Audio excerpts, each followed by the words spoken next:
ಅಧಿಕಾರಿಗಳಿಗೆ KS Eshwarappa class. ಈ ಕುರಿತ ಬಿಗ್ ಬ್ರೇಕಿಂಗ್ ನ್ಯೂಸ್ ಬರಲಿದೆ, ಬನ್ನಿ ನೋಡೋಣ.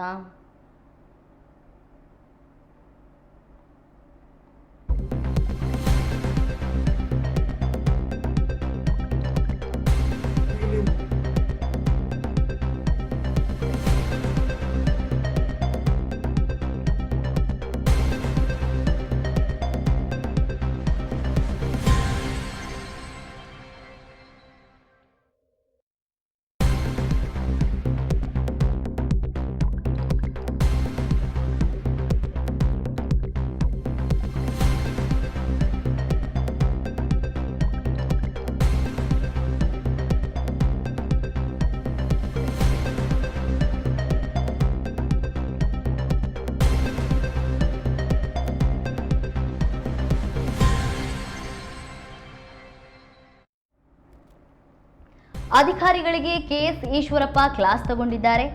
ಶರಾವತಿ ಪಂಪ್ಡ್ ಸ್ಟೋರೇಜ್ ಯೋಜನೆ ಬಗ್ಗೆ ಸಭೆಯನ್ನ ನಡೆಸಿದ್ದಾರೆ.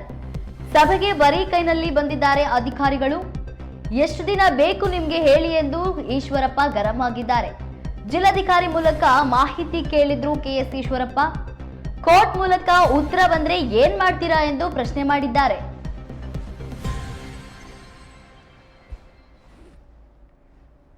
ರಾಜ್ಯದಲ್ಲಿ ಸದ್ಯ ಚರ್ಚೆಗೆ ಗ್ರಾಸವಾಗುತ್ತಿರುವ ಶರಾವತಿ ಪಂಪ್ಡ್ ಸ್ಟೋರೇಜ್ ಯೋಜನೆ ವಿಚಾರವಾಗಿ ಮಾಜಿ ಡಿಸಿಎಂ ಈಶ್ವರಪ್ಪ ಹಾಗೂ ಪರಿಸರವಾದಿಗಳು ಮತ್ತೆ ಗರಂ ಆಗಿದ್ದಾರೆ. ಈ ಹಿಂದೆ ಸರ್ಕಾರಕ್ಕೆ ಜಿಲ್ಲಾಧಿಕಾರಿ ಮೂಲಕ ಪ್ರಶ್ನಾವಳಿ ಹಾಕಲಾಗಿತ್ತು, ಆದರೆ ಈವರೆಗೂ ಉತ್ತರ ಬಂದಿಲ್ಲ. ಇದೇ ಕಾರಣಕ್ಕೆ ಅಧಿಕಾರಿಗಳೊಟ್ಟಿಗೆ ಕೆಎಸ್ ಈಶ್ವರಪ್ಪ ಹಾಗೂ ಪರಿಸರವಾದಿಗಳು ಸಭೆ ನಡೆಸಿ ತಕ್ಷಣ ಶರಾವತಿ ಪಂಪ್ಡ್ ಸ್ಟೋರೇಜ್ ಯೋಜನೆ ಬಗ್ಗೆ ಮಾಹಿತಿ ಕೇಳಿದ್ರು. ಸದ್ಯ ಈ ಬಗ್ಗೆ ಸರ್ಕಾರಿ ನೌಕರರು ಸಭೆಗೆ ಮಾಹಿತಿ ತರದ ಹಿನ್ನೆಲೆ ಕೆಎಸ್ ಈಶ್ವರಪ್ಪ ಗರಂ ಆಗಿದ್ದಾರೆ. ಸಭೆಯಲ್ಲಿ ಪರಿಸರವಾದಿಗಳಾದ ಕುಮಾರಸ್ವಾಮಿ, ಪ್ರೊಫೆಸರ್ ಶ್ರೀಪತಿ, ಸುಬ್ಬಣ್ಣ ಸೇರಿದಂತೆ ಅನೇಕರು ಉಪಸ್ಥಿತರಿದ್ದರು.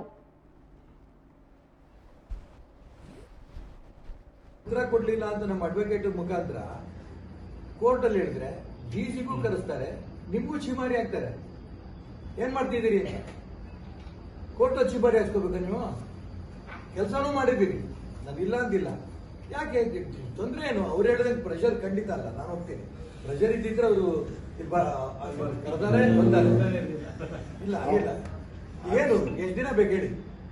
ಯಾರ ಹತ್ರ ಬೇಕಾದ್ರೆ ಮಾತಾಡೋದು ಮಾತಾಡಿ. ನಮ್ಮ ಡಿಮಾಂಡು ಈಗ ನೀವು ಉತ್ತರ ಕೊಡ್ಲಿಲ್ಲ ಅಂತ ನಮ್ಮ ಅಡ್ವೊಕೇಟ್ ಮುಖಾಂತರ ಕೋರ್ಟ್ ಅಲ್ಲಿ ಹೇಳಿದ್ರೆ ಡಿಸಿಗೂ ಕರೆಸ್ತಾರೆ, ನಿಮ್ಗೂ ಚಿಮಾರಿ ಆಗ್ತಾರೆ. ಏನ್ ಮಾಡ್ತಿದ್ದೀರಿ? ಕೋರ್ಟ್ ಚಿಮಾರಿ ಹಾಕ್ಸ್ಕೋಬೇಕ? ನೀವು ಕೆಲಸನೂ ಮಾಡಿದ್ದೀರಿ, ನಾನು ಇಲ್ಲ ಅಂತಿಲ್ಲ.